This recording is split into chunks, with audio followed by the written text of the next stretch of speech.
It should be okay now. You should hear us. You should see us. There is probability that we are kind of not so loud, and maybe if you need more sound or more powerful sound, just tell me in chat. It will help me a lot.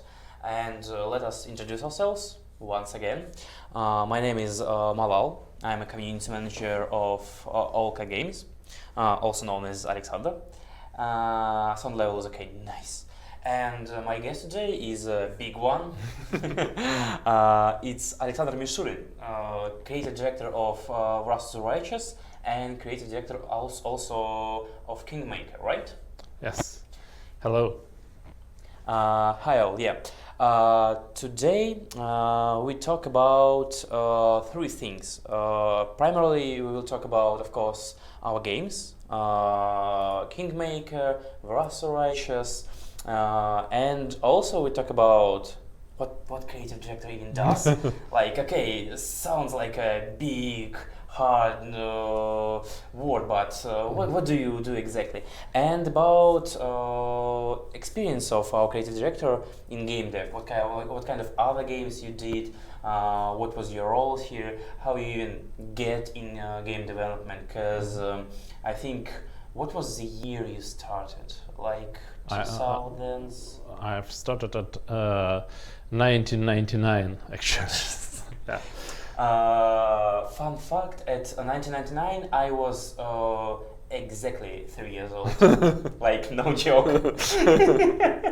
So yeah, it's just kind of interesting how you were able to get into game industry in this part of the history in Russia, and this is a big and interesting fact. Okay, let's start about creative director as a role. What this type of person does on a project? What was your responsibilities, and what's not? Creative director is about all questions connected to gameplay. What do you do? How players will interact with something? How player will react to something? What experience we are going to show the player, or what emotions we want to evoke with our story or gameplay or whatnot. So at the beginning of the project, creative director's role is to create vision, which is understanding what the game will be after it will be constructed completely.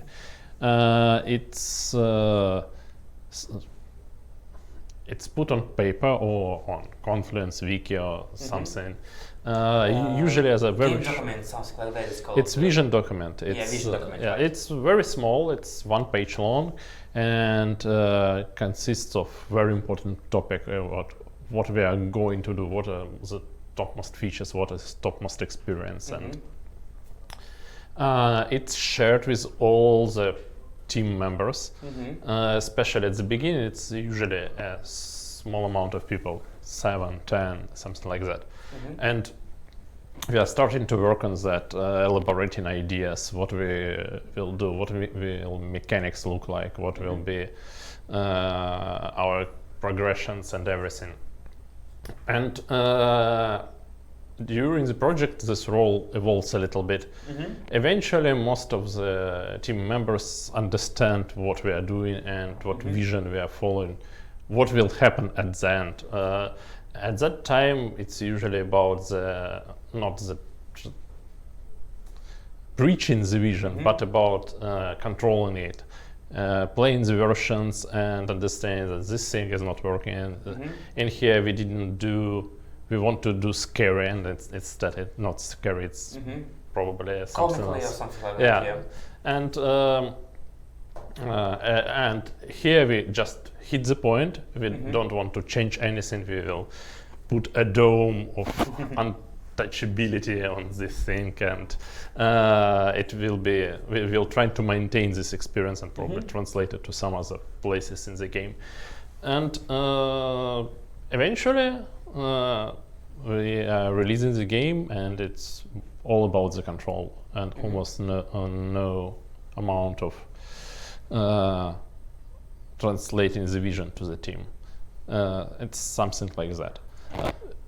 About the vision, I don't think this is something that's like set in stone. Like you created a vision for a page or two at the start of the project, and then maybe later in development.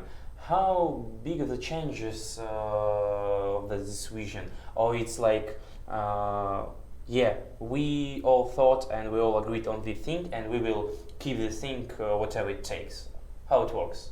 Is it more stonable or something like that? Thing is that vision is it starts from the fundamental blocks, from very big things, and then it's divided into smaller and smaller parts. And as we go into production, we can change along the production. If we are going deep into production, we are changing smaller things and we are not touching the big things. For example, at pre-production, when we have our idea what we are going to do and we have 4 most important topics and we are discussing them, at that time we can change them and decide that, okay, our vision shifted, we are not doing this thing, we instead will be doing another thing, or priorities changed. For example, for Wrath of the Righteous, for about 1 month, we were thinking that our topmost priority will be Crusade and army management and everything about that.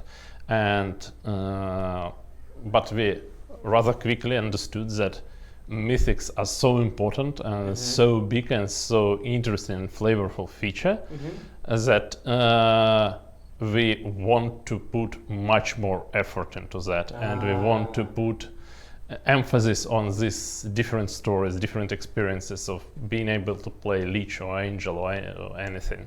And that led for us to changing our vision and understanding.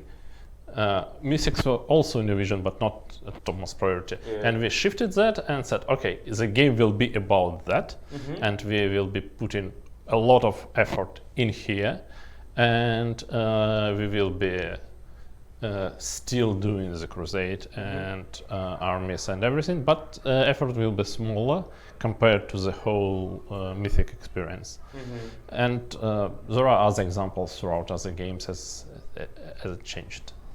So yeah, my takeaway from this that if you discover something or if you found something interesting down the line of development, you can change your priorities, you can change your vision, and this is totally okay. Nothing wrong with this, right? Yes, the bad thing about it, if you are changing your vision, fundamental things about your vision, for example, after a year or 2 into the development, you can still do that, but it requires a lot of effort, a lot of money, and most of developers don't want to do that properly. Usually, to do it properly, you have to almost stop all entire development and go to the whiteboard and start writing again, writing new documents. All over again. Yeah, changing everything. Usually, a lot of developers want to do this on the run. So you are still developing, but you are changing also fundamental things.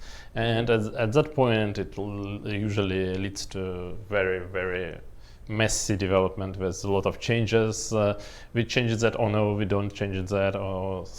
Yeah, we've heard about those kind of developments in the press. So and that's bad stuff, and you shouldn't be doing that. And because of that, usually, if you are deep into the development, you will usually be okay. We probably this is a nice idea, but for another game, and we'll not be doing it right now. I know this is a bad question, and I don't need to. I don't have a right even to ask something like this. But was there something like this in Wrath of Righteous development? A good idea that you or your team thought, hey, maybe for a later game? No, in Wrath of the Righteous there was no such thing. Mostly because we understood that we are doing mythics and we are going into mythics. And put all your creative yeah. powers in mythics. And mythics became very different, and of course we downscaled sometimes our ideas, but or expanded. For example, some things were rather bigger than we expected. Yeah, but no, there was no like. We could do another Wrath of the Righteous with another set of features that will be drastically different and still Wrath of the Righteous. No, there was no such ideas. Okay, and the point that I was really interested in when you talk about this control of your vision, like you said, you're a translator of your vision to the part of the team, like how it works and what sounds good, but in practice, what do you do? Like, do you type our athlete? I don't know. Now look at this picture, not this picture, and read this book, or this book. How it works in practicality?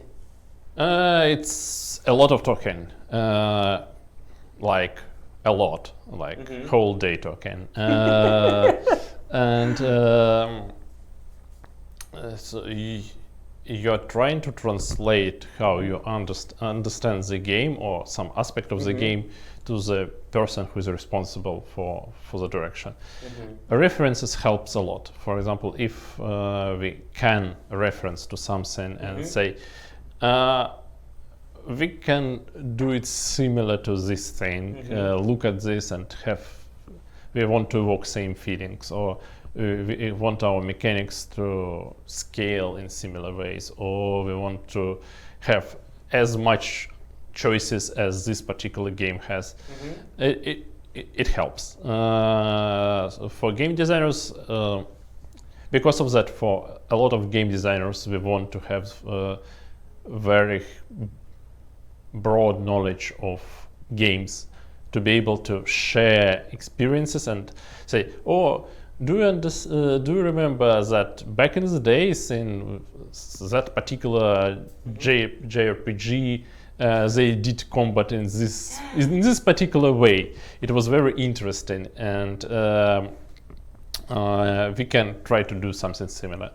Or and what was your maybe main references or most not useful but most usual reference that you used in Wrath of the Righteous? What games or maybe books or even some other sort of media used for references most of the time? Or we complete the list for such references before in pre-production of every project. I don't remember some of them from the top of my head. Of course, for the games, it was of course Kingmaker, and Kingmaker itself has Baldur's Gate as a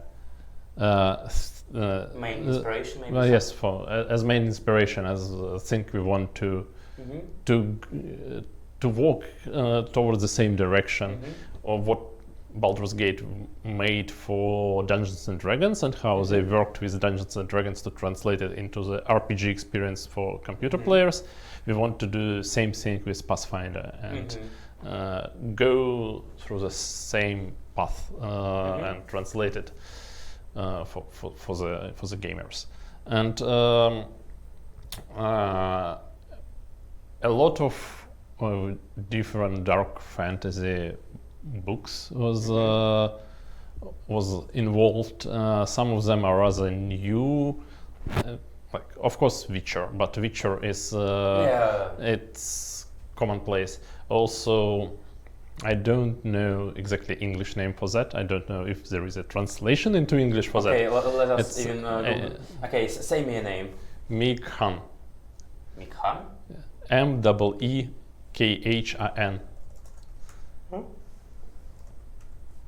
Like this?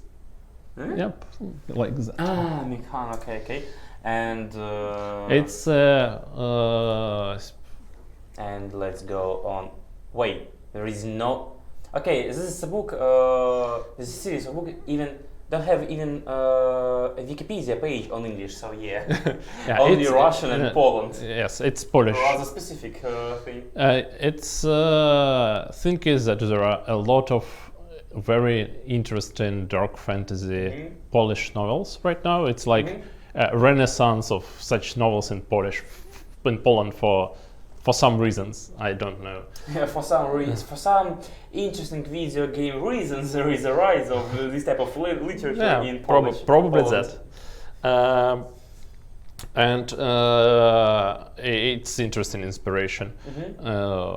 As for movies, we watched a lot. Some of them about the Crusades, starting back to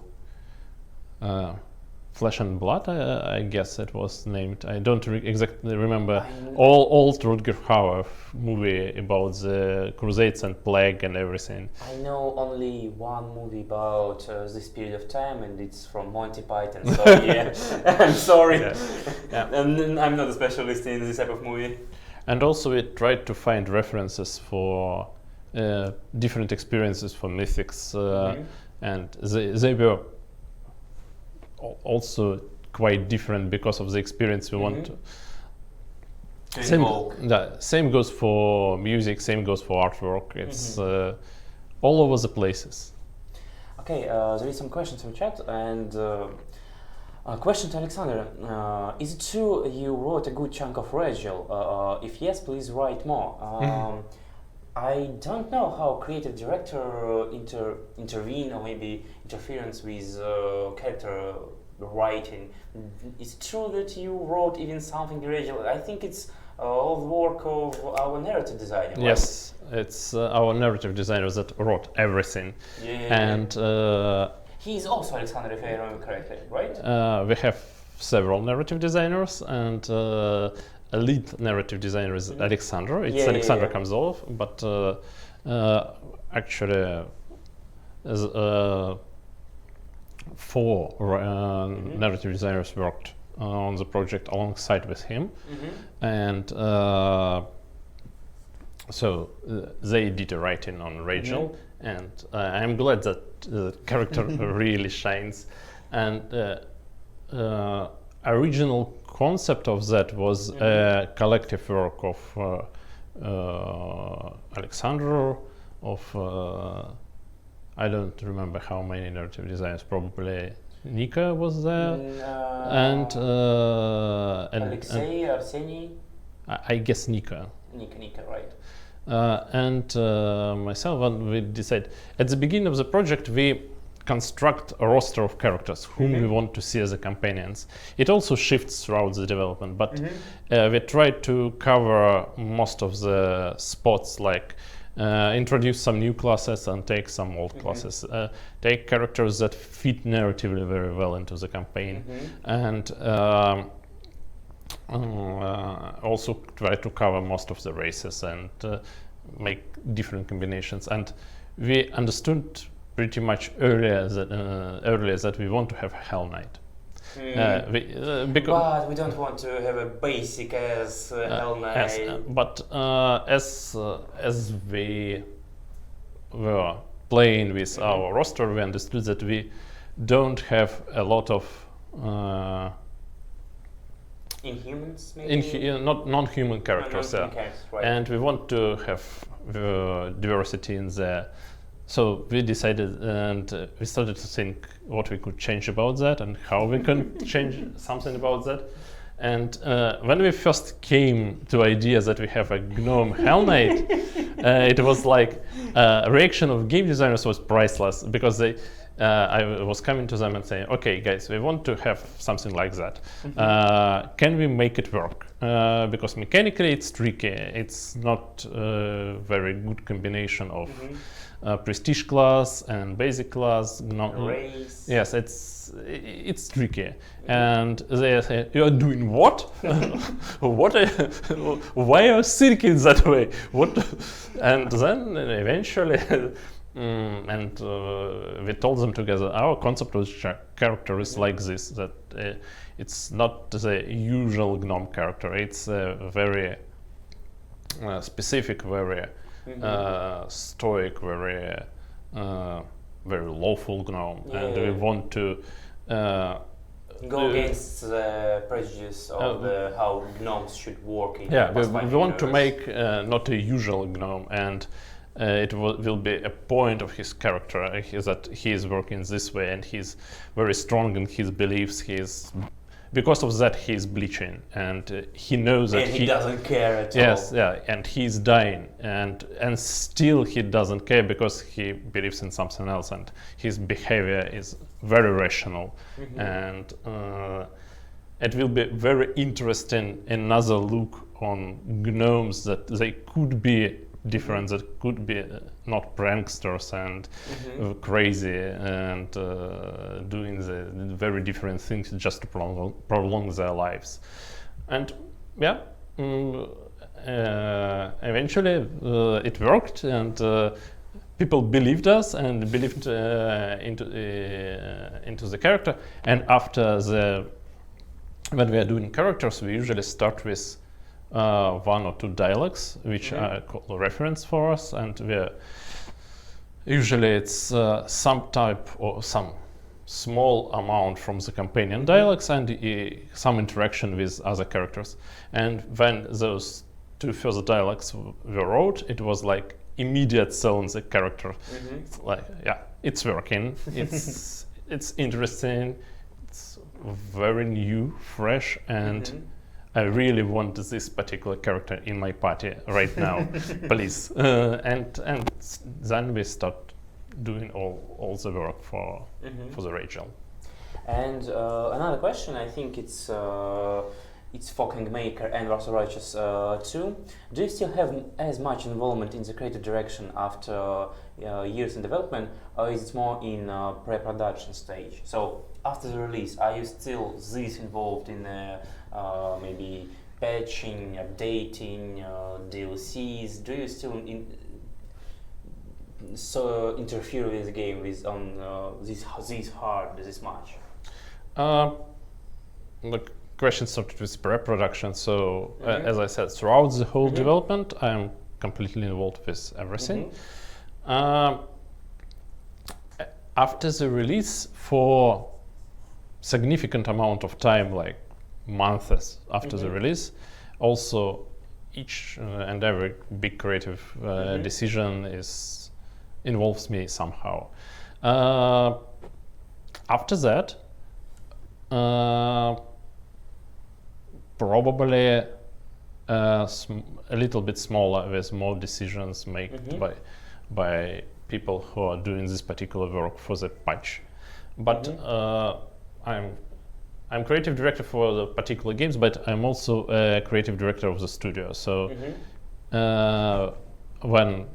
if there were some doubts or questions in any of our games, usually we have a rather big meeting and decide everything and try to solve our doubts in some way. So I could say yes, I'm still involved with. If we decide to do something about Kingmaker, I will still be involved. If we're discussing something about Wrath of the Righteous, I'm definitely involved.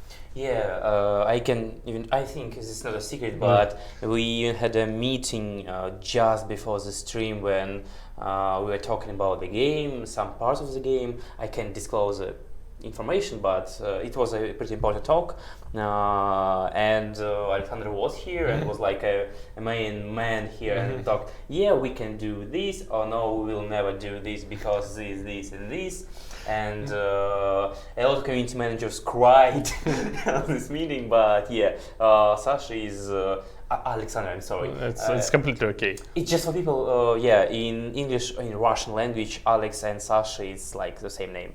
So yeah, Alexander is still involved in Wrath of Righteous and all Wrath of Righteous things related very hard. He's very into it. One thing I want to read from the chat, just for you. Whoa, the man himself, Alexander Mishulin, I envy you. You look like an ultimate genius. No irony intended, just pure admiration. Because Thank you. Thank you very your much. name is quite famous in circles of our players, of our core players. They know you, they know about your work, what you did before was Russian team maker and how you influence because they saw videos with you. So yeah, I think if you think between people in our studio, you maybe is the famous one. Thank you. The most famous one. Thank So you. yeah, I don't know is it a good or bad thing, but I think it's a good thing in the end of the day. One thing I wanted to ask, and we talked about this earlier before stream. I know that this question that was asked you hundreds upon hundreds of times, but still, as I know, you were the person who pushed for Pathfinder system. You were one of the few who, when all cat gotten like something to do, possibility to do their own game, you were one of the people who pushed for precise Pathfinder game. For I want Pathfinder specifically. Can you tell why Pathfinder system? What in the system captures you so much that you pushed and even made to good and very I don't know, luxury, not a I don't remember the word. So that you made even 2 games with the systems. Actually, we played Pathfinder quite a lot, and we played a lot of systems, and we enjoyed Pathfinder a lot. And when we started to thinking that we will be doing a classical CRPG games, what will be our reference, what is the directions we want to go, we had a Baldur's Gate as a reference, and we liked it a lot. Most of the core team members played it in the youth and enjoyed it a lot, wanted to make something similar to that. On the other hand, Pathfinder itself is very diverse. It's a very interesting world with very different cultures all over the places. And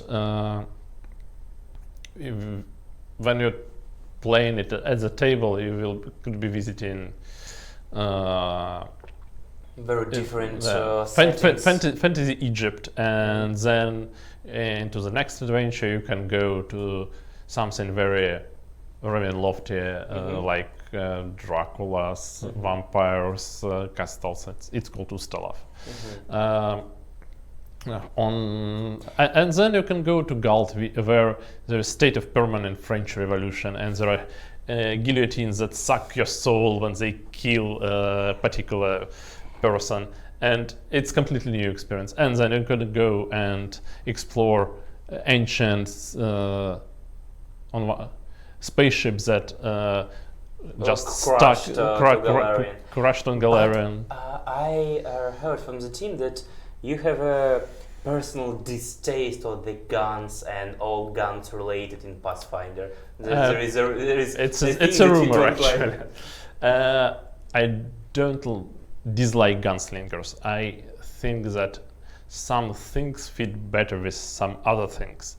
And when we are telling the story of Crusade, we want to have an imaging similar to Knights, Crusades, destroying demons, god rays shining, gold light shining from the sword and tearing the demon apart, or all the pictures, iconic fantasy pictures of the knight in shining armor against the demon's vibe.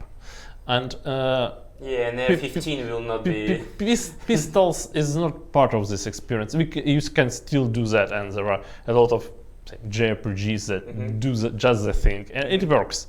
But it's not the imagery I wanted to have in the game. On the other hand, if we've chosen, for example, Skulls and Shackles, which is all about pirates. Yeah, Gunslingers is a must. Yes, in this and setting. the Gunslinger will be the first class we will be including in there, because it's an iconic picture when they're hanging from the mast with a gun and trying to go over the board to storm another ship. It's just iconic picture, and in there they work perfectly. And it's still a question of how mechanically we could be doing gunslingers in real time, which is tricky, but it's solvable, Mm-hmm. and imagery fits. And after that, Gunslinger is great. It's the same. I was initially opposing the dinosaurs. Yeah. I wanted to talk about this, but I thought maybe this is not a good idea. Yeah. But yeah, I know about dinosaurs and this Yes, incident. it's actually pretty much same idea, but on other hand, we put quite a lot of attention to pets and mounts and giving bigger and better variety of mount, and we have a hunter class which is also Specialized on things like this. that. Yes, and when we are providing more versatility to the system we are actively working on, even it is goofy a little bit, it's still a good idea to have this versatility. So yeah, it's not the crusading imagery when you are storming the demons on your favorite Triceratops, but it works. What can you do? Yeah. Kickstarter said give us dinosaurs, and you said aye. Kinda.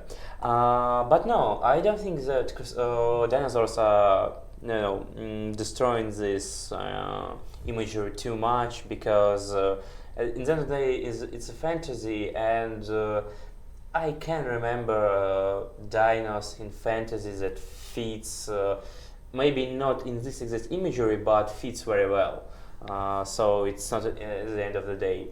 And it's still your trusty mount, and you still can imagine it to be, for example, not like knight in shining armor, but powerful barbarian riding something very big, and it fits in that direction, but somehow. Well, you can be a leech who are destroying everything he sees while still leading the crusade. So I think one dinosaur or two is nothing too much to ask. And about not only crusade system, but also about in Kingmaker, I know that both kingdom management and crusade is a kind of system that you wanted to add. Can you say why? Maybe answer why. So what's captures you so much in adding systems like this in RPG? Why do you think this is important to add? What's the importance of these systems? It's different for different games, and for we were talking just now about why I was advocating for Pathfinder and for particular world and particular games. I will refer back to that. Yeah, of course. In Pathfinder is a great adventure process, which is huge campaigns, and each of them has a unique feature. We could not take just any adventure and transfer it into computer games. In computer game for it to become great, we have to fulfill certain criteria, and some of them can we easily put a narrative and make branching choices all over the place, and is it rigid enough or is it free enough for players to walk around? And when we started working on the idea of Pathfinder Kingmaker, we ranked most of the adventures we played or read about. I remember the story. Yes, we talked about this with Spies, if I remember correctly. And we understood which adventures are better suited to be put into the CRPG. For example, there is a Rise of Rune Lords, which is a great adventure, but for it has a lot of scary moments and a lot of horror, which is not really so great in isometric perspective. You can do body horror, or you can do a lot of blood and gore because it's environment. But when you are talking about something like sinister mansion and you are going into there, you want for it to be like third person. something like that. It's very difficult to evoke this kind of horror from the isometric perspective.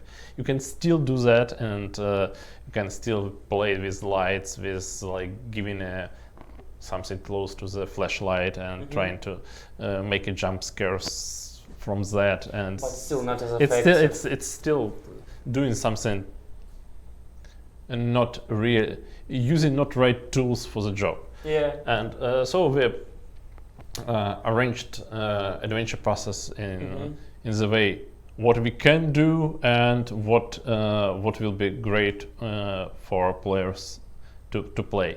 And Kingmaker was on top because of several topics. First of all, it's quite open.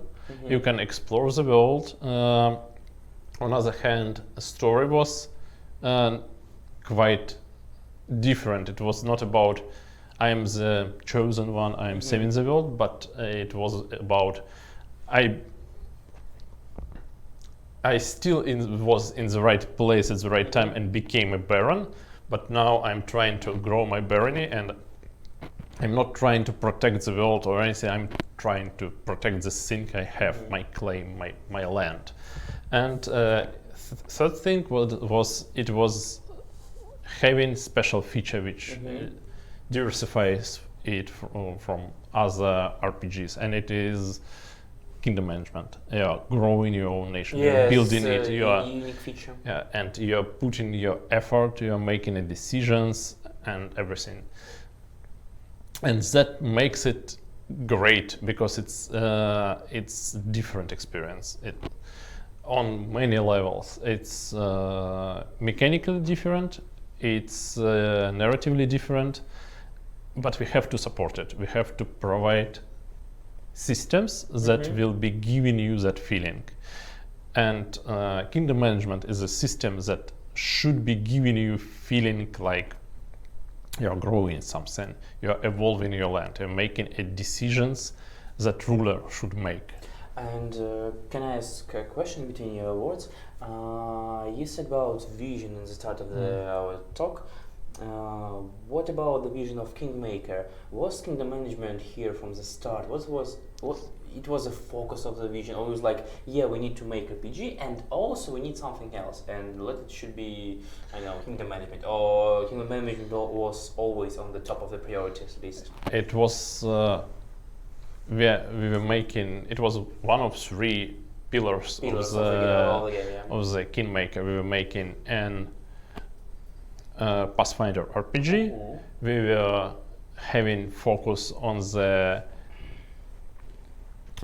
companions and narrative. We want to have a lot of branching choices, and it was first experience for us to make this kind of choice system and dialogues interactivity. We understood how to go there, but we still didn't make any games that have such amount of dialects and interactivity. And third one was kingdom, that we will be building our own kingdom, making all of the decisions and playing all around that, growing our cities, making decisions for people who come to us and ask for guidance, or probably as criminals, and we have to decide what to do with them. One of the first things we made, we have a vertical slice of the game, which started from the beginning on second chapter. So it started from the moment you gain access to the kingdom. And one of the first things you see in this version is you are sitting on the throne. It's still not the throne, like you're not a king, you just became a baron. But more just like a chair with some fancy things on it. And several guards bring a person before you, and you have to decide what to do with his problem and with his issue. And it was just from the start of the playable version. And so it was focused. It was from the beginning of the game, and we made a lot of iterations on that. It was like one of the most iterated features we have. 8 rather big iterations on how to make Kingdom work. We tried several things like adapting from the kingdom management made for Pathfinder. We tried to make something quite close to small Civ-like game, and eventually stopped on the approach that worked for us. It was like seventh and eighth iteration was about that. And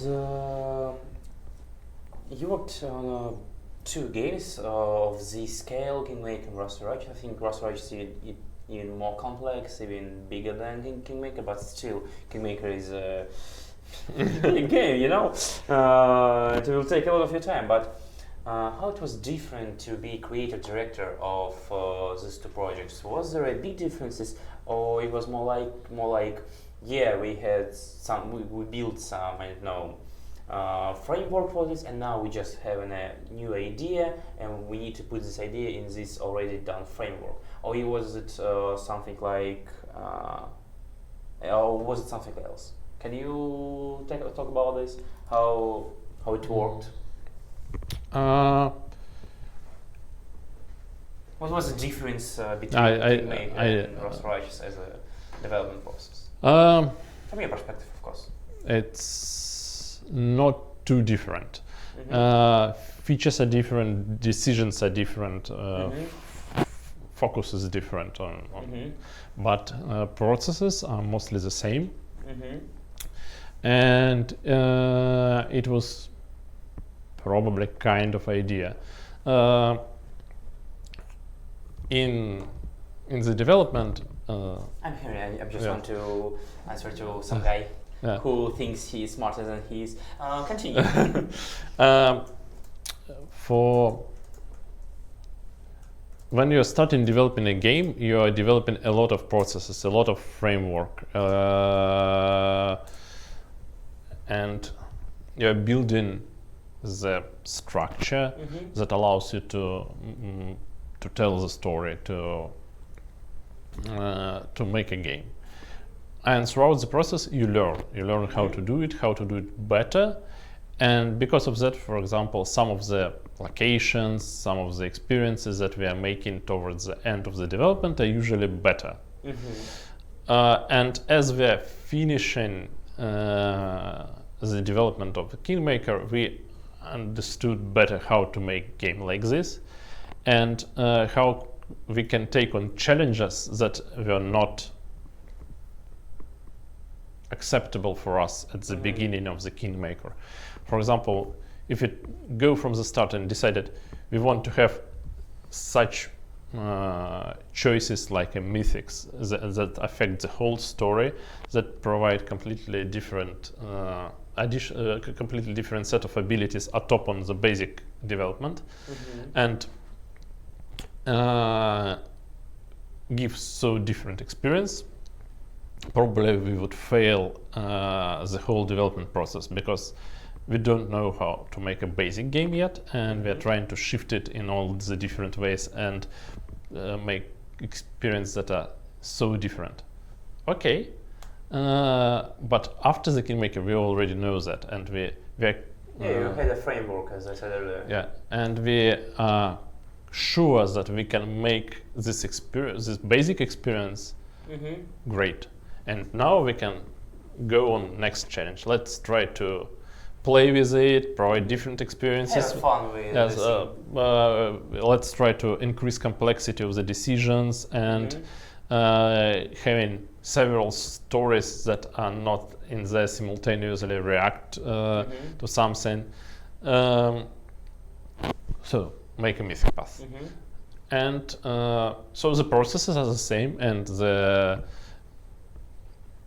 basis and foundation is already laid, but we are building something on grander scale. So Kingmaker allowed for that. And I just moved the chat for me for easier read. Are you guys going to release the result of the community feedback survey? I don't think we need to do this, at least for now, because most information from the survey was for developers to see and understand how people feel the game, what do you think about certain features and whatnot. And this information is kind of boring, to be honest. It's you think that it will be interesting to see how people think about certain features of the game, but in reality, it's not. If this would be a good content for posting in our social media, we would certainly already do it, because we crave for content. We would love to have something interesting and new to post, and if we grow up something like this, we almost always post it in our social media. But in the end of the day, the results of the survey, it's for developers. They use this information, of course, to understand what to do with the game, with certain features, zones, opponents, and so on and so on. But for a community, this is a boring thing to read. There is nothing that you would really like to read. We had, I don't know, two community managers new, Nan and Anastasia. You maybe know about them. And they were vivid fans of the beta. And when they get in and started to read all these answers of the survey, oh goddammit, they were bored out of the... They were really, really bored, and they did it because it was their work, not because they wanted to read about it. So in the end of the day, it does make a good content, this type of thing. I hope I answered your question. So let's talk about a little bit more about your previous experience in game development. You said you started in '99. As whom, where, what was your position, what did you did, how it even happened? How old are you exactly? I just finished Moscow State University at that time. It happened. It's a story I told several times, but I will still repeat it. Back, I started as a gamer back in the days, but it was still Soviet Union, and in Soviet Union it was game plays you. I'm sorry. It was difficult because there was almost no personal computers. There was no consoles of any kind. So first personal computers appeared a little bit later, but my father worked at the research institute in Moscow, which was about heavy machinery and something like that, and they had several computers that was installed. It was Apple II. Back in the it was. How it even looked like? Let me see. I'm just interested. Apple II. I know personal computer maybe. I see. Yeah. Jesus Christ, 77. What? So this? Yeah, like this. It's exactly like this. Yeah, and yeah, it was some. Maybe I can even show it. Yeah, but okay, I can even show it to you guys. Let me close all these tabs. Jesus Christ, yeah. Let me close, and yeah, this one. And yep, like this. Yeah, and there were some games in there. There was games about Aztec or something. I don't exactly remember. Yeah, we were. It was exploring the dungeon, falling into traps and everything. And I was both playing and trying to program a little bit, study BASIC because it has built-in BASIC, and played a little bit around it. And then upgrade happened at the research and they put couple of one XT, 180, which is like before 286. I'm still too young for all of this. Okay, but I understood the whole idea. And I still could get sometimes get into my father's work and play some games. Of course, on the pretense I'm trying to understand coding and everything, but mostly it was playing games. And on the newer computers, there were quite a lot of different bigger games because it was a big upgrade. And there was a game called Eye of the Beholder 2 that somehow... Eye of the Beholder 2? Eye of the Beholder 2. Okay, got it. Which somehow creeped in alongside with those two computers. There was several games, also some flight simulator, which was like F-19 and something like that. And it was a role-playing game where you explored the world from the first-person view, but you move from one tile to another. And a most recent game similar to that is Legend of Grimrock, for example.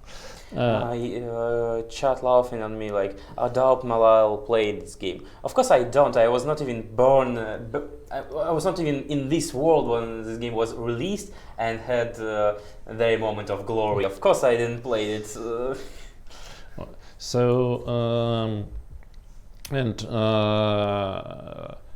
I tried to play it. It was based on actually Dungeons and Dragons, but at that time I couldn't understand why the armor class was reversed, and it was like you started from 10, but if you put your plate on, it was going down, and best armor class will be negatives, like minus 10 or something. And there was some strange abbreviations like THAC0, which is it was in Russian in English. Yeah. In English? Yeah, and I couldn't understand how it worked, but somehow I managed to complete the game and navigate through all the dungeons, kill all the monsters. And approximately there was also development in personal computers. There was computers like Microsha or some Spectrums that people bought or even constructed from the electronics parts. And along with some friends, I came to knowledge that games like Eye of the Beholder, there are people who play them on the table. And there are a couple of places in Moscow they gather and try to play it. And that was a year of like 1996, I think? No, it was earlier. It was in 1990 probably. Jesus Christ. Okay. Okay. And so Soviet Union was still in place? It was already kinda. It was crumbling. Yeah. And so I met with with my friends, with those people. They were gathering in, I don't know how to pronounce it in English. You can say it on Russian. It was a students' club for those who liked science fiction and fantasy. It was a role-playing club. It's not role playing. It was like nerd club. Yeah, and it was no nerds, but it still was a nerd club. And it was in the dormitories of Moscow State University. So those Stalin building, huge small room filled with various books in English because most was in English. No, it translated at least in Soviet Union. In Soviet Union, there was translation of pretty much a lot of science fiction, like Asimov, Heinlein, Sheckley, Simak. But when I was a kid, but almost no fantasy. Fantasy was like something that was rarely translated. Like Look frowned upon, I think. I don't exactly know because there was even a theater постановка. A play. Yeah, it was a play based on The Hobbit, for example, but it was never released as a book yet. It was insane. Something happened, so we met in there and started to play the game on the table, and I've really enjoyed it. I played a lot. I jammed a lot, and for my schoolmates, then for the guys in the club. So it was interesting, and we were trying different systems. And as we were progressing into students, borders opened and flood of information began. We had more access to different systems, different books. We played Middle-earth role-playing, Rollmaster, groups, and we tried a lot of different things and tried to mix them all together to make a system to our liking. It was fun. So you were kind of designing things like this even when you just I played didn't, pen and paper? Yeah, I didn't know it was called designing or something. It was like I want to have fun, yes, and the system is not fun. Or even I want to tell we were having adventure, say in Arabian lands, and we were flying on carpets, fighting genies and everything. And next time we want to try something new, and we want to have something like Three Musketeers, for example.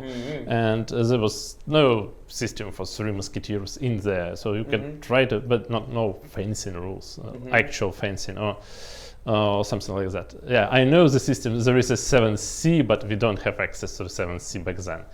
And so we try to imagine something and to try to have adventure, jump from the chandelier to some bar stool, or jump between two moving carriages, and it was fun. It was experience, and so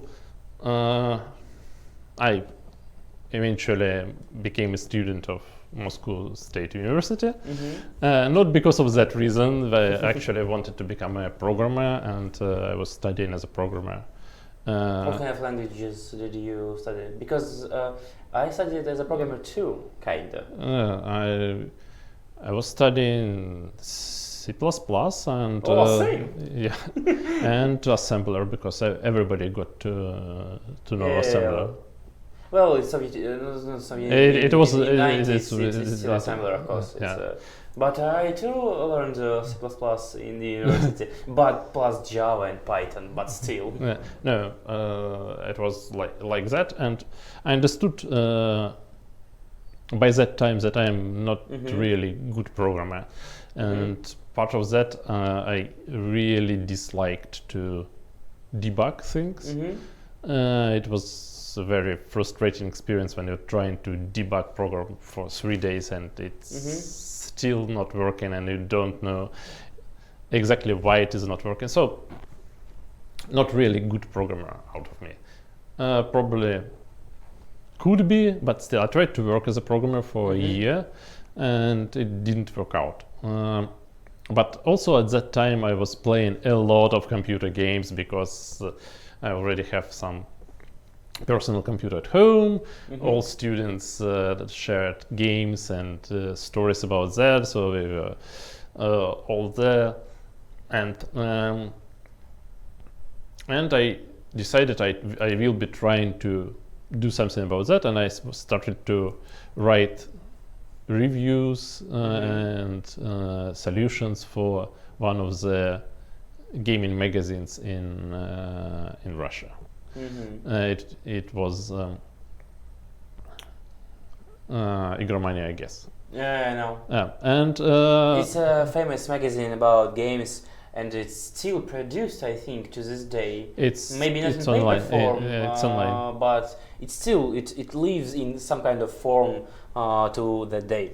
Mazahal wanted to us talk about more of the games, and we are kind of getting to the point. So wait a little bit, and we will talk about how Alexander started to make games and how he oriented in game development at all. So continue. Okay, I will shorten the story a little bit. Yeah, it will be great. Okay. Just a little bit, but you can talk a lot about when you get to the point of I started to do this, and then you have a full freedom. I'm almost to the point.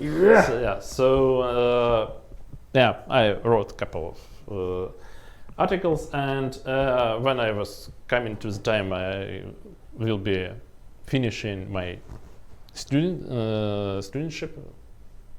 There is no such word. Okay, and I was deciding what I will be going to do. Some friends from the same club of interest saying, "Oh, there is a company in there, Nival, that was making computer games." You want to say that does someone from this club still work or went with you in Nival work as in game development? Not to my knowledge. Not aware. It will be a fun story if you still will be working or still speaking with someone from this group all these years ago. We're still speaking, and but right now he is working in Yandex. And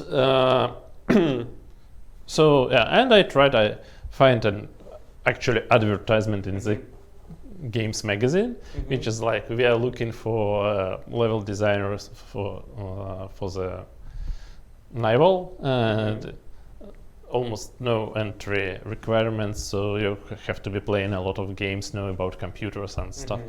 And for 99, playing welcome to games is a hefty requirement, I would say. And I decided I will be trying, and I wrote there, got a response, and my parents were kind of skeptical about that. Let me put it like that, right? About that. But still, I went there, had an interview, and got into this. And what was the first game you worked on? It was Evil Islands. In Russian, it's Проклятые земли, but it was released as Evil Islands. Evil Islands. Okay, let me see.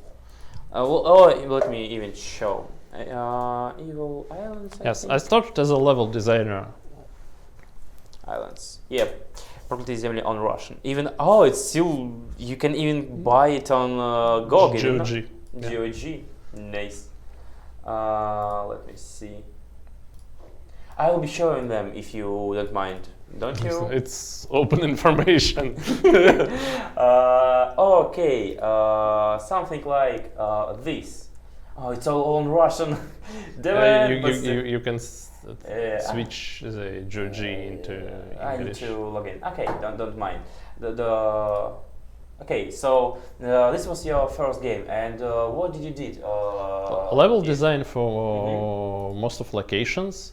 A lot of scripting, a lot of gameplay fine-tuning on those locations. There was a lot of interesting mechanics. It was some amount of stealth gameplay reminiscent of Commandos, when you can, for example, throw a spell on an enemy and you will be knowing the cone of vision and try to avoid it, and crawl and try to backstab it and probably win. It was rather hard especially at the beginning. For the time, I think, Yeah, but still pretty much solid experience. And what was then? So you worked as a level designer for how much? Like 2 or 3 years? No, like it was even longer. It was a year and a half probably on the Evil Islands. And then I moved as a level designer and as a game designer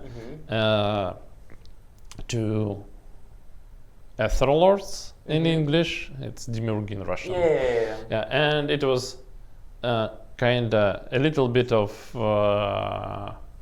Heroes, a little bit of card game, and I was also designing levels there, but also participating heavily in card mechanics and how they work, how interact, how the deck worked, and so part of game design work. From the chat, just more than one person. I know you worked on Skyforge. It was a great game. I tried Skyforge, gorgeous looking game. So yeah, we talked about Skyforge before the stream, but yeah, there is people who worked, who played the game, and who played your last before Pathfinder's game, right? Yeah. It was the last project in now VK. Yeah, before you went to do Pathfinder. Okay, so Star Lords, right? Etherlords. Etherlords, yeah, right. I'm sorry. I am a young kid. I'm sorry. And there you also worked as a level designer and game designer. Yeah, and it was fun, and we were playing a lot of Magic the Gathering during the development. And next one was Silent Storm, which is a bit of RPG and a lot of tactics in World War II, in not a realistic World War II, but an alternate history World War II. I was one of two lead game designers on the game, so pretty much evolving into the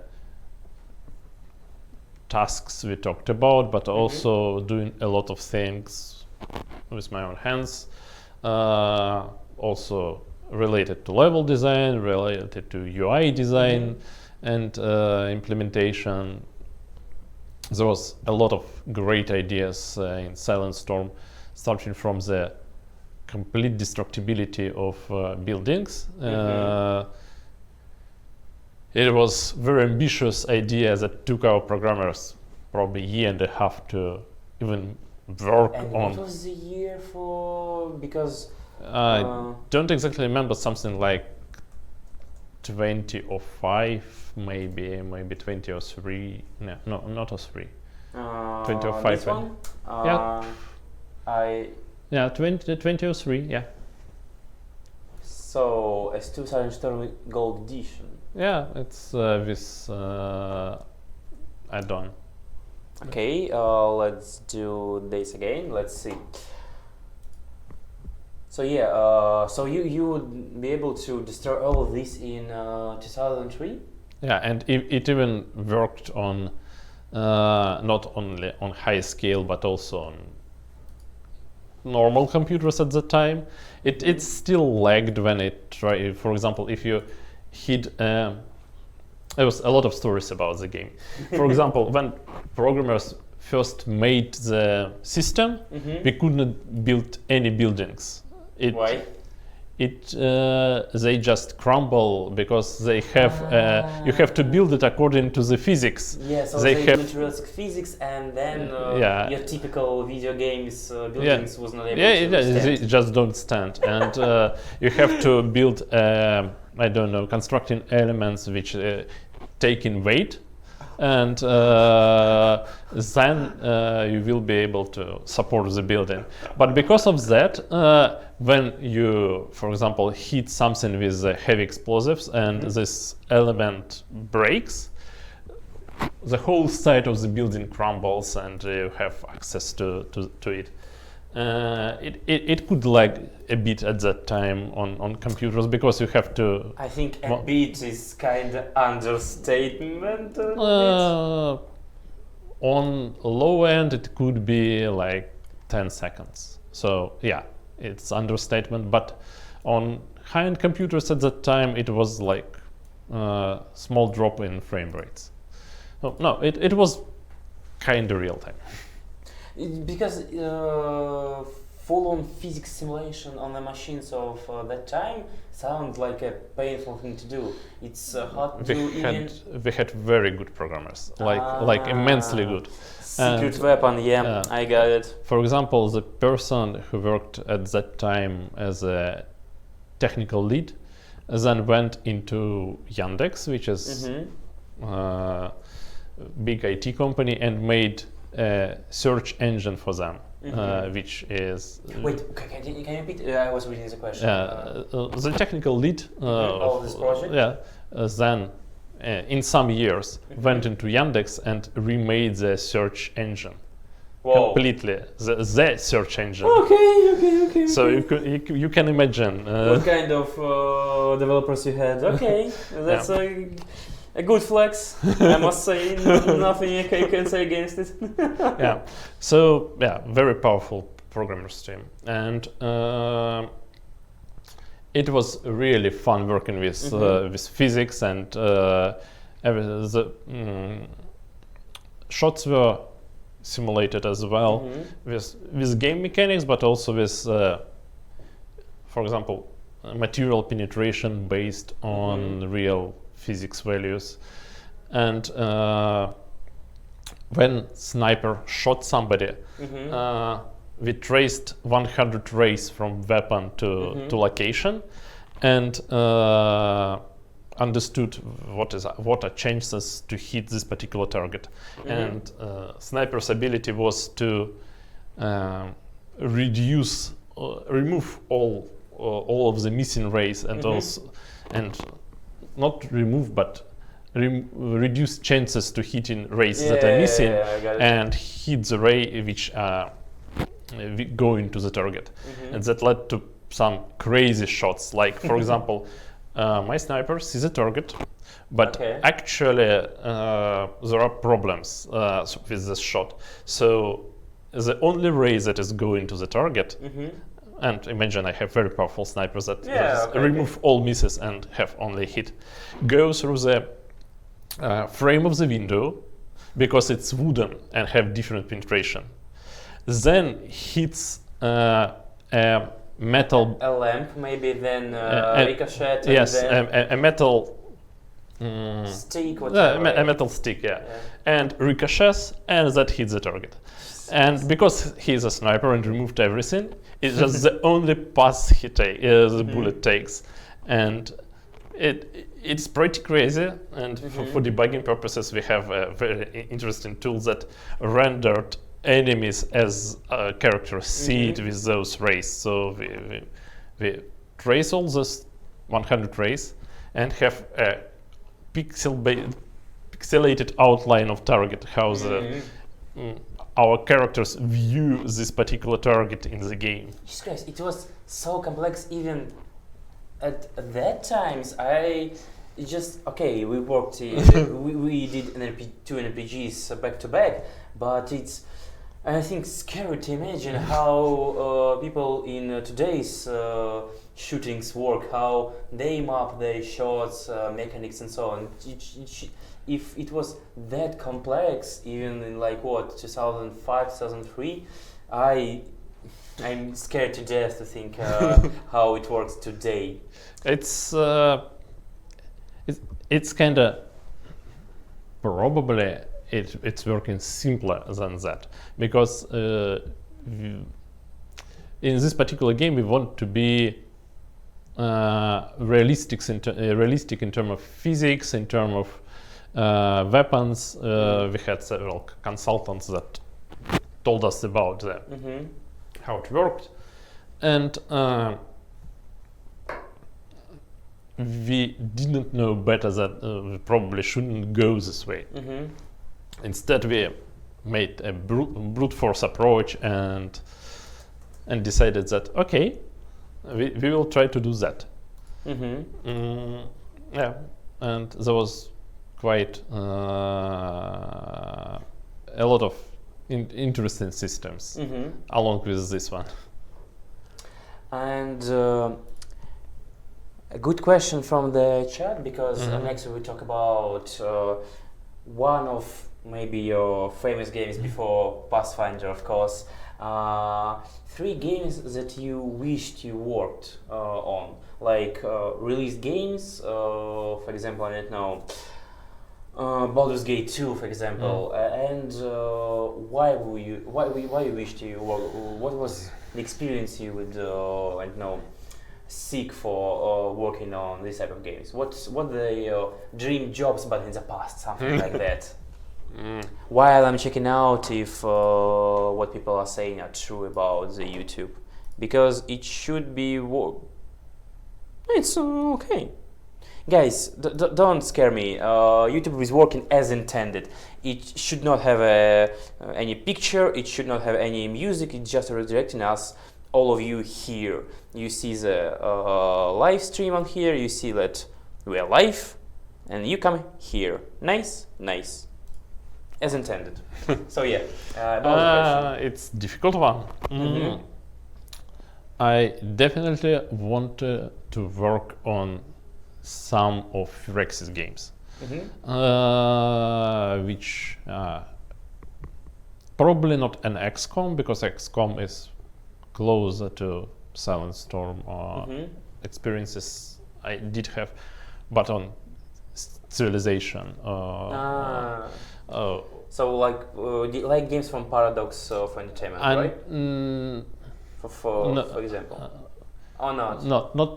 Not Paradox one, but Sid Meier's one. Sid Meier's because of Sid Meier and his approach to design.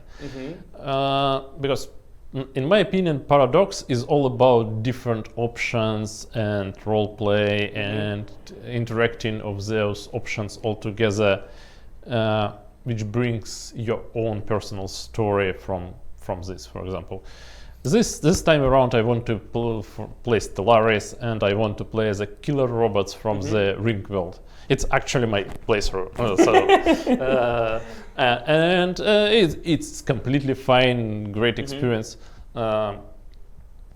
It's more of a role-playing experience than a strategy experience. It's still good strategy experience, but what you want from Stellaris, what I want from Stellaris, is this narrative thing. Like, I will be this time I will be this, and I want to do something. I want to play some completely benevolent aliens who are do-gooders and embrace everything with open arms, and they don't want. So, if I'm getting this correctly, from your perspective, Paradox games are more about narrative and role-play value, and Civilization games, it's about more gameplay challenge, it's about tactics and so on, right? Yeah, it's more about mechanics, and also Sid Meier is known for decisions that are very subtle and sometimes could be cheating, but it works for great mechanics and atmosphere. For example, from the talk on GDC, they have for a long time percent value of chances to hit, for example, or chances that my unit will destroy other unit. But what they are showing and what they are rolling are kind of different numbers, because they're showing, for example, you have 60% to hit, but actually they will be rolling higher number because people estimate in mind 60 as a different value. They don't estimate that it will be. People are notoriously bad with probability, and they experience probability in different way. 60 is, I'm kinda gonna hit, something like that. It's not like I will miss almost every second shot, which is kinda close mathematically, but not what people think in mind. As an experienced Warhammer player who plays on tabletop version of this wargame, I could say that this is a harsh lesson, and if you want to stay competitive and be competitive in this game, you need to understand that like 60% it's a bad chance. It's like a really bad chance. Yeah, and so in Civilization, they actually roll in by perceived value. So if they're showing 60%, but they're rolling something rather higher. to give you a proper feel. You will still fail sometimes, but not as often as you should have mathematically. And there are a lot of tricks like that in those games. I think we need to do an important PCA because in Versus Righteous there is no loading of the dice, because sometimes from time to time in our Steam forums or in Twitter people started talking like, I rolled 5 once in a row, this game is cheating me. No. People even outside of our community or outside of our development team run a very rigorous tests on our dice system. I saw people who like did thousands upon thousands of rolls on our system and get statistics on how our dice works, and it's a good fair randomness. So yeah, I know that our creative director is they were cheating their players. What a nice decision, but no. In Pathfinder games, we handle difficulty in rather different ways. We create difficulty and challenge in different things in our games. So no loaded dice in our games. Yeah, okay. Say yes, please. I actually I will say better than yes. Let's go. We were recreating tabletop experience with Pathfinder Kingmaker and Wrath of the Righteous, and one of important pillars was that on certain difficulty, like core difficulty, this game should behave as close to the tabletop version as possible. So that meant that on tabletop you are rolling dice, you're rolling d20s, d6s, d8s, and we want to recreate it. So we because of that we could not go into the direction of loaded die and fudging of perceived fudging of rolls. So Trickster can do that because he's Trickster. But it's kind of it's a part of seasoned identity. Yes. But apart from that, no, all dice are fair, and if we even have a special cheat code in Kingmaker, I don't know about Rust, that just dumps the huge number of dice rolls into the huge Excel table, and you can do whatever you want to do with them. You can analyze them, try them for correlation, for randomness, and all the proper statistics stuff. And we did it several times.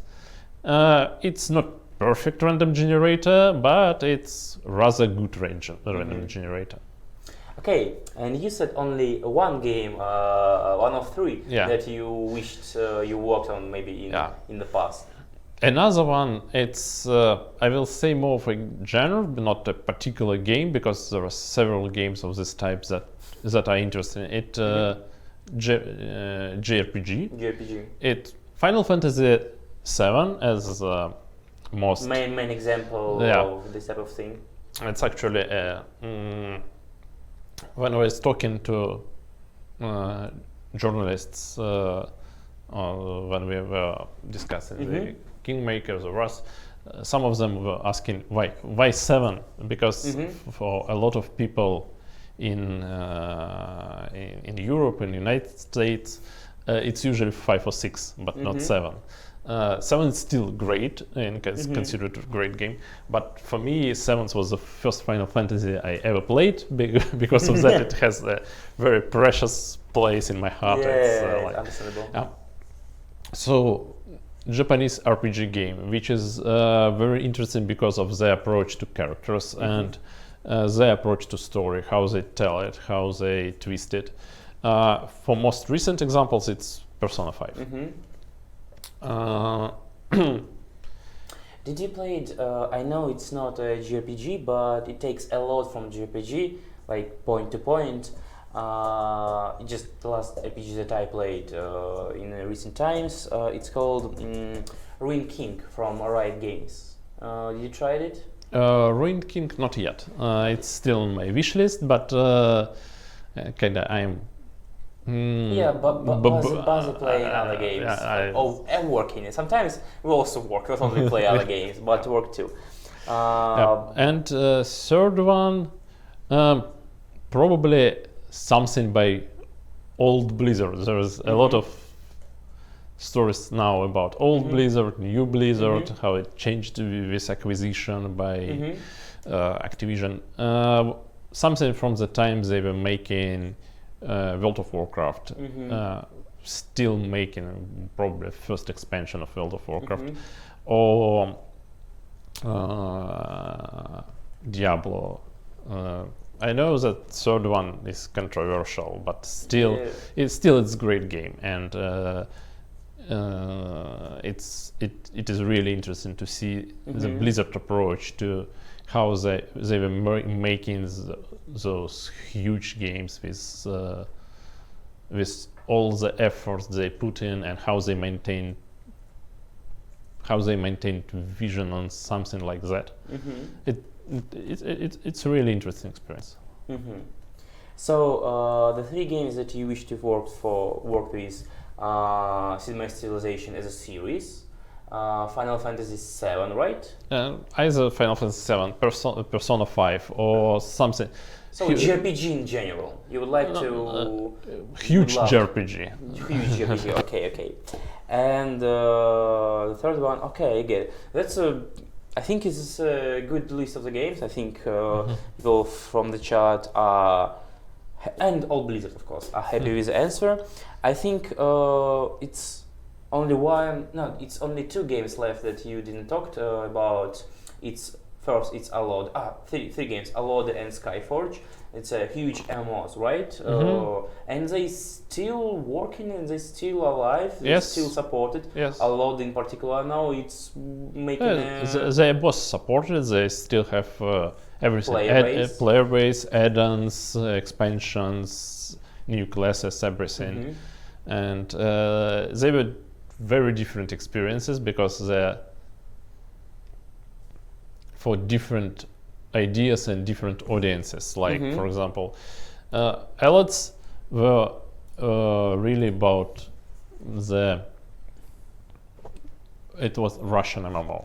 It was about... I remember. It was the core idea of Allods was let's make MMO in Russian settings, with Russian aesthetics, something like that. And idea was to make to take our all the stories and all the tropes from Soviet Union and Russia and mix them into the huge MMO akin to World of Warcraft, and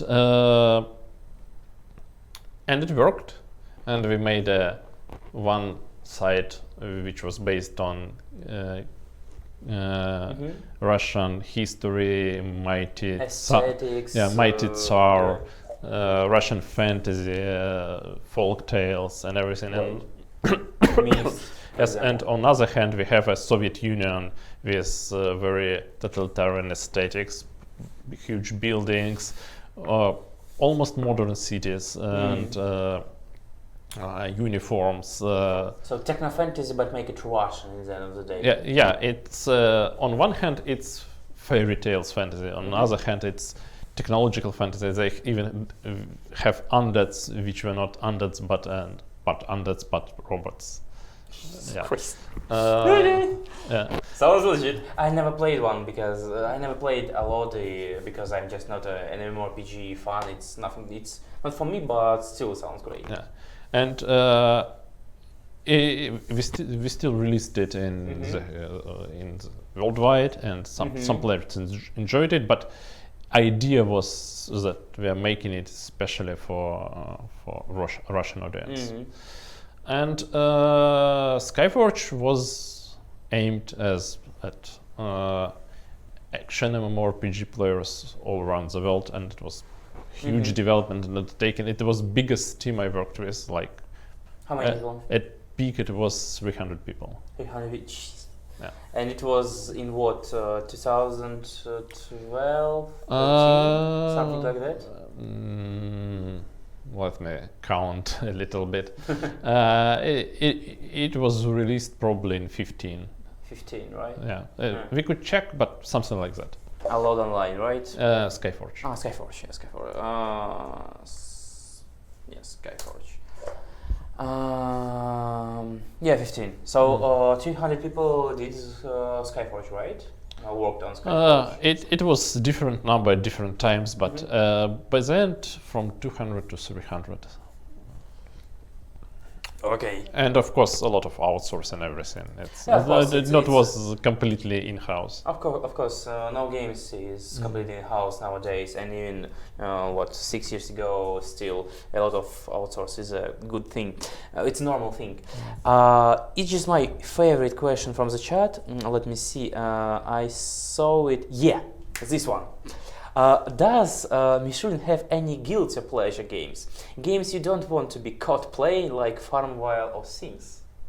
Something that you really enjoy, but feel kind of guilty when you not guilty, but uncomfortable when you play. Something like that. Or you like equal gamer opportunity? It's strange one. I actually believe that proper game designer should have the broad understanding of the games. As broad as you can get, yeah. Yeah. And you should be playing different games. And if, for example, if there is a game that, for example, hit 90 on Metacritic or huge on sales, you have to play it. It's not like you maybe not like it, and you maybe it's not your genre or anything, but you have to. I have Vietnam flashbacks after these words about Deathloop because I only bought it because it was so unhyped. But Jesus Christ, this game was so bad. I can't say anything about it.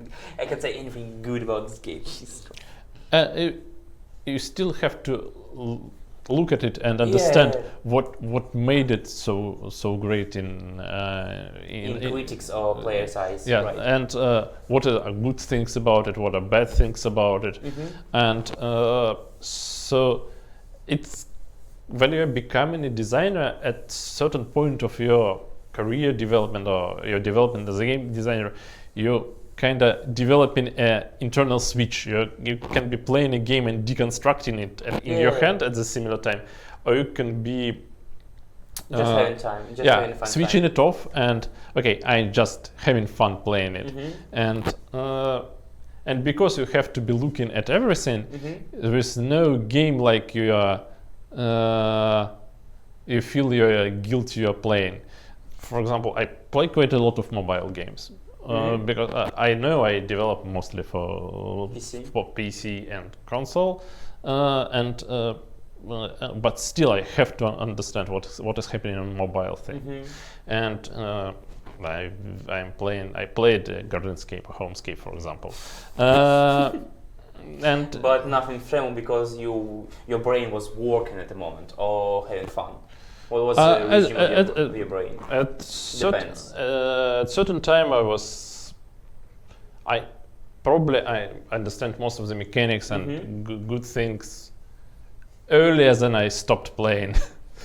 So I played that and I still enjoyed it. And for example, when Match 3 game based on Harry Potter was released recently, and AR game? Match 3 game. Match 3 game. Yeah, it was released. It's had pretty nice mechanics.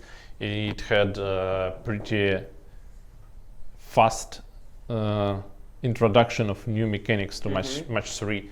I remember that game. There was a problem that you were out of paid resources right in a event when you need them to not die, something like that. I remember I heard about it or read about it, something about how they implemented this pay us now button. I remember this kind of. And it was fun in many ways. For example, they were really fan of Harry Potter and they tried to incorporate a lot of small things into Match 3 that fits with Harry Potter narrative. Like, for example, when you are collecting the candies from the field, they open up as jelly beans with different flavors, and there's some lines like this was flavored as cacao, and this was flavored as something bad. So even in this game you can see how they try to fit small bits of as many things they can into match 3, which is difficult genre to work with in this from this point of view, from this perspective. So I cannot honestly answer about there is no guilty pleasures in games because they're kind of equal.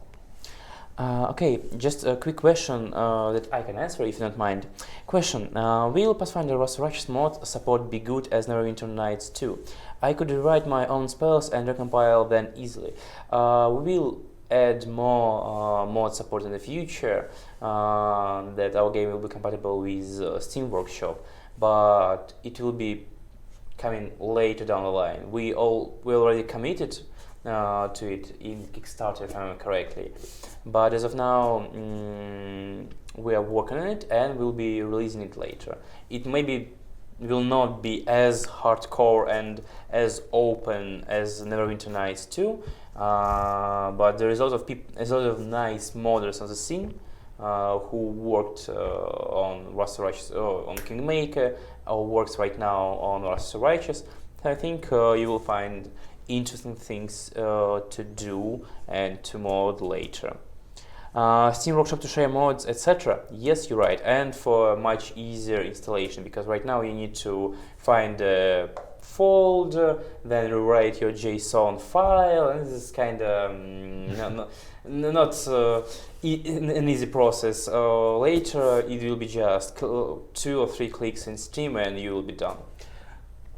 Okay, and now I think we have about more 20 minutes of stream. Yeah.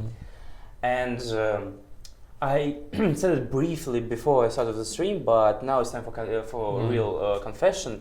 One of the games that he created, I played from the time when I was a kid.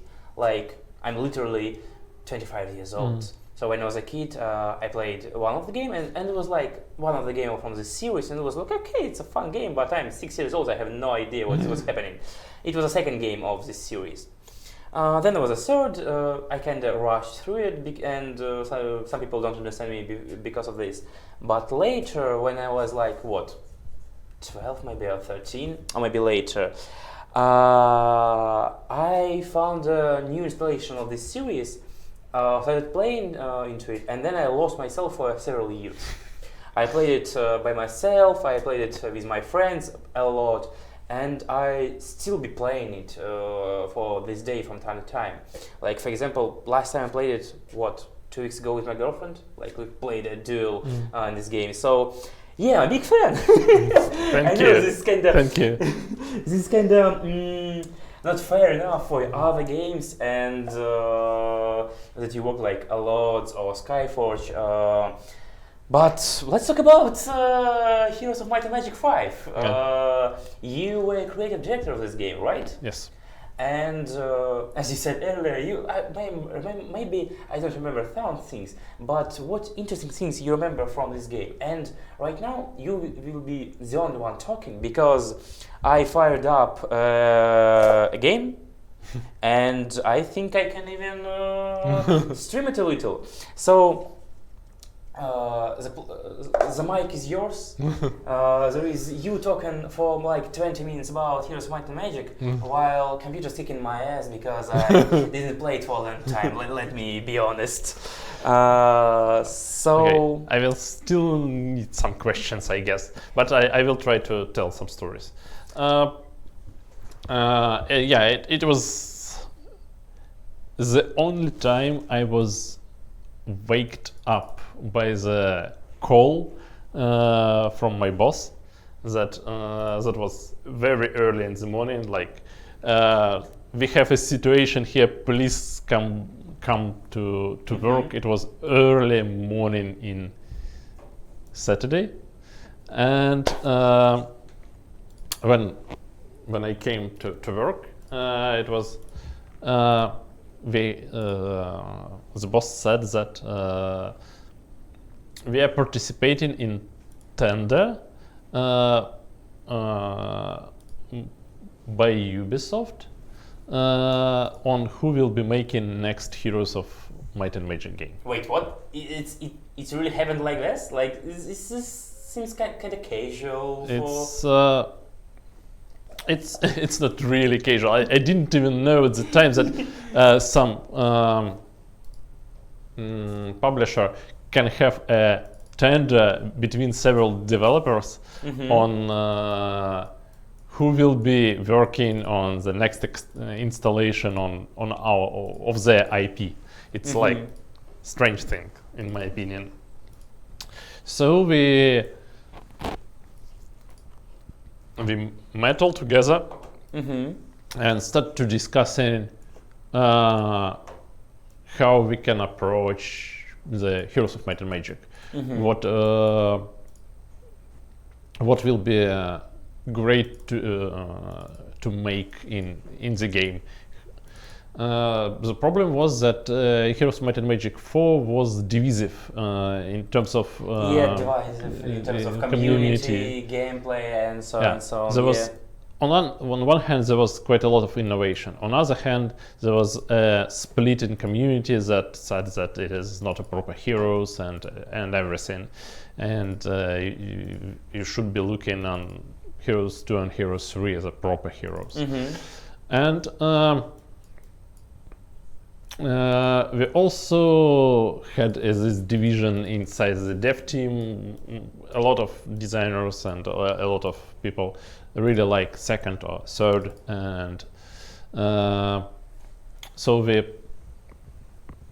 pitched our ideas how we can approach that game. Try to make a game that takes most from the third, and also incorporates some elements of the fourth, like better participation of heroes on the battlefield. And that was a thing that I really liked in the fourth game, to be honest. This element was pretty good. And what can we be making, which problems of series we can address, and how we can approach story and storytelling and probably make something bigger and better than Heroes 3. So we compiled the design document, what we can do about cities, what we can do about the levels, what we can do about the combat, and pitched it to Ubisoft. And they did like it. We had quite a long discussions about the team, about our vision, what they're gonna do with the franchise, what we can be doing with the franchise, and it happened. We started working on Heroes of Might and Magic 5. There is a nice story about cities. At the let's see. Here is an elf city. At the beginning, cities was closer to Heroes of Might and Magic 3 view. It was perspective from a certain camera view with additional buildings rising one after another as you build them. And it was made into prototype and also in vertical slice version. So we submitted it to Ubisoft alongside with gameplay and everything. And one of the feedback we received that it's not interesting enough. It's very not outdated, basic. But it's not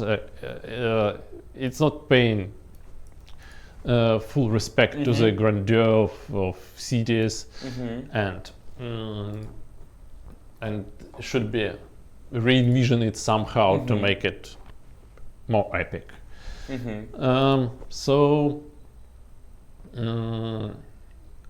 our art director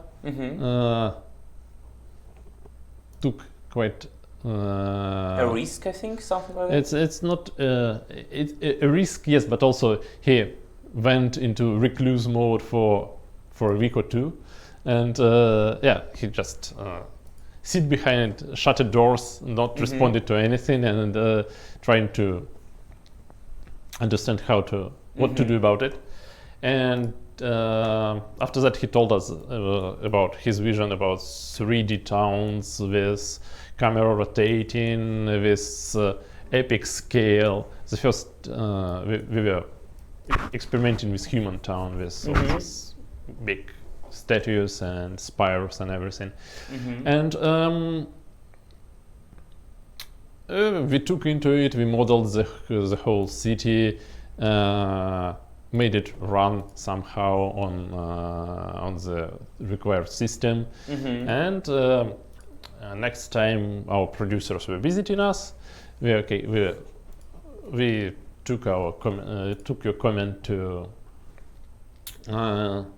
heart, and what our proposal is that, and we are showing the huge city from certain point of view. It's a nice perspective from bottom side up, with spires rising and sun is shining, and it really made the fifth game is in kind of, I don't know, the best one in terms of presentation of the city and how you add the buildings to it, and the design of the cities in the day was, I know, unmatched in the series still to this day. Like, for example, my favorite city and my go-to is a dungeon, and the decision of like stalactites, or how it's called in English, to build the cities on them, it's still genius. I still never saw this original idea about dark elves or this type of elves to this day. Artists went overboard. It's insane what they did.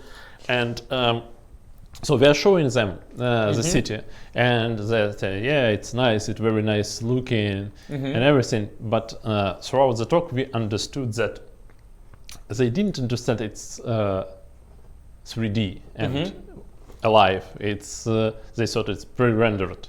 So at certain point when they were discussing something like maybe put additional life into it, make it something more active, just one of us, I don't remember who was present at the meeting, just slide mouse a little bit, and camera started rotating, and they were in awe. Yeah, and they were completely sold on that. It's like when they understood it's not a pre-rendered picture, but actual 3D engine running. It was like, wow. And and after that, our artists were really great with ideas how to make cities really different. And what is your personal favorite city in the game? What is your favorite go-to, something like this? I always enjoyed wizards, so back in the series and still enjoying. So playing this one. Titans are the best, and there are also some great creatures, but we changed some of them, and there were gremlins with all tetchy stuff, and you changed them from what? I don't remember what it was. It's three in their place, and there is also artists made gargoyles which were really unique with the stone slab. Stone plates, gargoyles. I remember that. They hit it over the head. And mechanically, we're also trying to make at least some of the abilities more interactive to play. For example, if you take Griffin from Human City, his ability is not just like hit a particular space, but you Yep. have to guess where your enemy will be. I was screwed up with this ability one too many times. I'm gonna be honest with you. Sometimes it's made me like physically cringe of how hard hitting it was to my arms, especially when you play against a human. Like when you playing against a human, it's a mad game of guessing like where is this devil when his griffins, and you did everything you can to avoid them, and they hit you right in the back, like the least expected place. Jesus Christ, I hate griffins. I hate griffins so much. They are fun. This is a great concept. This is a great unit, and the walk around with them and mind games around them is just beautiful. I just always lose in these mind games every time. Actually, the designer who made it actually working in the studio right now. Yeah, and Yes, I will tell you afterwards. afterwards, okay. So you can hit him personally. I probably will. I'm gonna be honest. Like, great guy, nice work. Still hate him. Actually, it's a great concept in design that some abilities, things you're putting into the game should be providing emotions, and sometimes those emotions could be negative. It's okay, but it's still okay while you're receiving them, and you will receiving good emotions as well. For example, when your mind games worked and you hit the enemy right in the spot. It's just like I once heard from a person that I worked on the other game back in the day before I joined Allcat, and it was a multiplayer game. And game director of this game once said, in multiplayer games it's okay for people to suffer from time to time. It's not okay to do this in single player games. Still maybe okay, but in multiplayer games it's okay thing to do. And yeah, I think I kind of demonstrated on stream that I'm not as bad as you would think in Heroes, because of how I did it with those zombies. Nika is a woman. Yeah, Nika is Veronica. In Russian, it's just a question in the chat. Veronica, and this is a woman's name. Yeah, I think in our narrative team for Kingmaker it was Nika. It was Alexei Vorobyov. For us. For us, of the Righteous. Yes. Nika, Alexei Vorobyov, Arseniy Krylov, and Alexander Kamzolov. At certain time also Daria worked. Daria, I don't remember family name from the top of my head. But same. But I remember he wrote the Finian, and he wrote Volchev. Daria wrote Volchev and Finian. Finian was collective work because it was in there was iteration. In terms of his story, yes. I remember I found this like a page on Confluence where you discussed what kind of healing weapon you wanted to have in our game. Let me change it back to there. Okay, it was not as exciting as I thought it would be, but okay. About Finian token weapon, I remember that there was a whole page of the different types of weapon that we would like to see in our game. Is it possible to talk about this publicly right now? Do we want to share the little secrets about what kind of weapons we had in mind at the start of the game, or do you want to still keep it between us? You would rather keep it between us, yeah?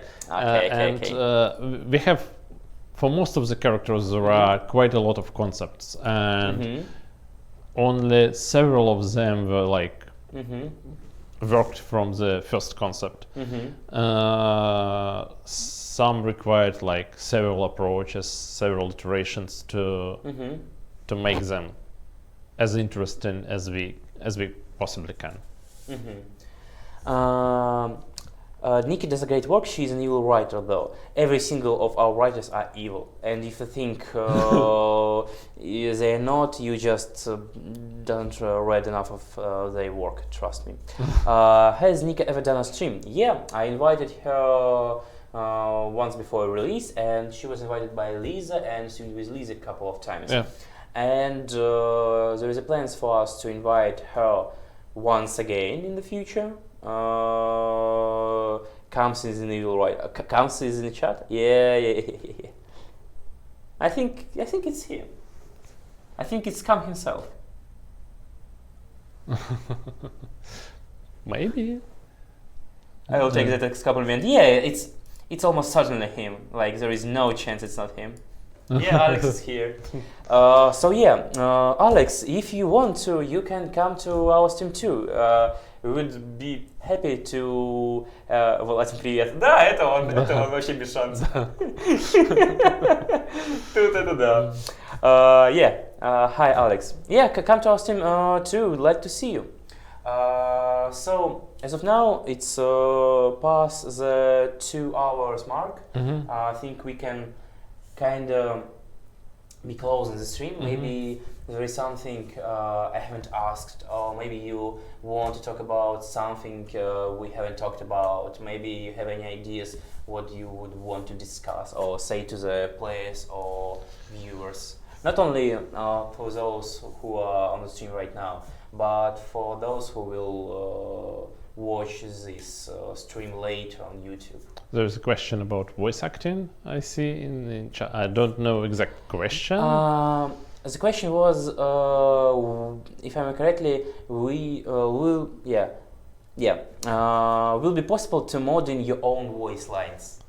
I don't know exact plans for modding right now, but as with a lot of requests for different modding, you can still put it in the list of requests, and when we'll be reviewing it from time to time. And as with most of the suggestions, it's the same process for we're putting them all together in huge list, and once in a while we're gathering together and discussing what we can be doing, what we cannot be doing for various reasons, and ranking them, what we'll be doing first, what we'll be doing last. So it's the same process for most of suggestions, most of requests, and this can go in the list in the same way. Ilkarius already mentioned that there is multiple voice packs mods already, by the way, so it's possible right now to add more voice acting as a mod, thanks to Jessica. Well, I wanted to know more about an official VA and paid DLC for it. For now, we can't disclose any detail about the DLCs because game dev you never talk about something that is not done, ready and released. So DLC is I can't say about status of the DLC, but it's not released. So until it's released, or maybe until it's set in stone, the date of release or anything like this. I saw every single of your question because chat asked about DLCs a lot to the whole stream. Like when will we add new characters? We will transfer old characters. A lot of questions from DLCs, but the simple answer is we cannot answer about this. When the time comes, and when the time is right, and we will be sure that it is working as we want it to work, and we are sure that it's all going in. Feels rushed, forced to do something. Yeah, well, then we will be telling something about the DLC, but not everything, because we will spoil the whole slew of surprises. Yeah, of course. Yeah. But still, when we be closing on that, we will be definitely telling just some bits of information. Yeah. So as some game company said in the past, we will come back when we're ready. I think you understood it. Yeah, but it will work with us this time, trust me. It will work. up until now, we can't say anything about the DLC or any like enhanced edition things, other things, because I saw about questions like, will there be an enhanced edition for Pathfinder Rust Rush like it was for Kingmaker? Again, it's too early to say. But don't fear about knowing nothing, because we as community managers fight every day in trenches with Alex, for example, and other people from the studio to give us a crumble of content to tell people, can we tell this? And they, no, because this, and this, and then we fight for like serious time with them for maybe even a fraction of information to give it to you guys. So yeah, we like to be mysterious. Yeah, it's a never-ending cycle of violence between developers and community managers. With community managers wanted to talk about the future of the game, of things that we are creating, and so on and so on. And developers will be like, no. And if you will say it, I will take you behind the bar and shoot you with a shotgun. So yeah, I'm still living my best life, so I will not be spoiling anything for now. But as soon as Alex and other key figures in our studio will be ready, we will be gladly say more about DLCs and other things in the future of our studio. Of course. It's okay.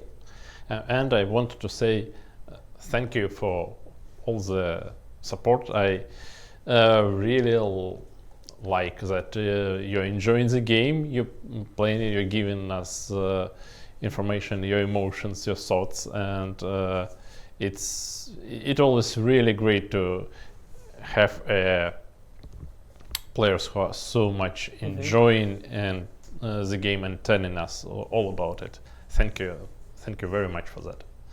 Don't go down this dark path of Starfinder.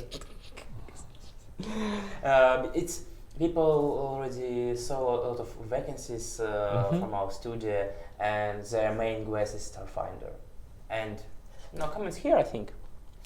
Okay, anything else as like a final goodbye for our viewers? Said it already, yeah? Okay. So yeah, thank you for information, for your emotion, for questions, and it was really great talking to you and answering the questions. Thank you. Okay, and thank you for coming. It was nice to see you all today. I hope you're having fun and saw some bits of interesting information. Until I started to fangirling over Heroes of Might and Magic 5. I think it was a lot of interesting and good information from Alexander. Thank you for coming. It was nice to have you on stream. I hope you liked it too. And maybe later, when there will be some other big and interesting news, you will come and maybe tell them personally, or maybe disclose more about what we're telling in the social media. Nice. Okay, and on this note, I think we can end. See you all next Friday. Next Friday will be just a gameplay stream. Nika stream, she will come, I promise you, but probably next month. And what I can tell, next Friday, just as your usual stream. And 2 weeks from now, I would think about it. Maybe someone special will come too. I will think about it. And I'm sorry for dragging this out, but I need to make an announcement. On 27th of December, there will be a special stream. All the community team will be celebrating Christmas and the New Year. We'll be making like a lot of lottery, quizzes, just having fun. I think the whole team of community management, like what, 1, 2, 3, 4, 6, all 6 people will be coming on stream, and there will be even prizes, physical prizes like art books, maybe even some other interesting stuff. So yeah, 27th of December, we will be waiting for you. And yeah, of course, people talking about horny jail in the end of the stream. It's our tradition. Every single time, even when we streamed with Paizo. And you know who started this? Paizo himself. They started like, hey, what about romances? I really like Vendog. And they just talked about romances and horniness the next half an hour. we were even like silent. Paizo did it all by themselves. Like, okay guys, you do you. Okay, thank you again for coming. Thank you. See you next time. Let me see this and